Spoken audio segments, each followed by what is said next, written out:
I would define a nature-based solution as enabling nature's own wisdom. 4.6 billion years of learning, nature knows what it's doing. So if we can help set up the conditions for nature to do its thing and thrive, that's a nature-based solution. Carbon must be drawn from the atmosphere. Trees are the answer to that.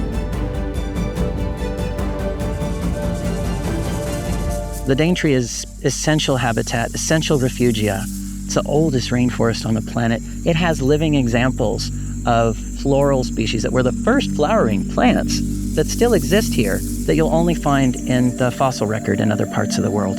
After the initial damage done through colonization, what with land clearing, tree extraction, the next big cut came with the building of the road.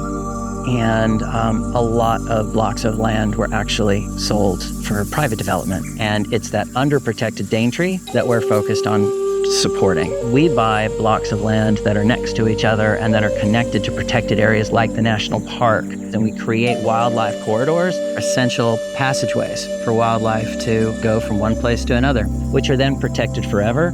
This is prime cassowary country, and everything we can do to help provide them with intact habitat that's secure is a good thing.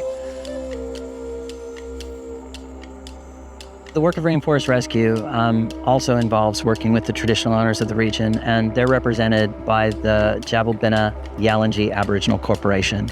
Our work intersects with them, supports them. This land is Eastern Gugu Yalanji land, the traditional owners of this region, and it will always belong to them.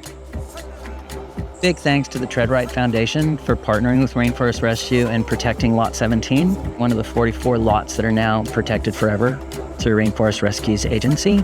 We couldn't do the work that we're doing without that support. This nursery is not just about providing trees for restoration, it's actually going to help sustain itself. When we do a restoration project, it's not going to be your standard carbon project with 1,100 trees per hectare. We're going to do 4,000 trees per hectare, and it's going to be a very diverse mix, not just one or two species. It's going to be up to 100 species. And it's all about making more rainforests. And it's all about making the Daintree one of the rainforests on the planet that's not shrinking, it's growing.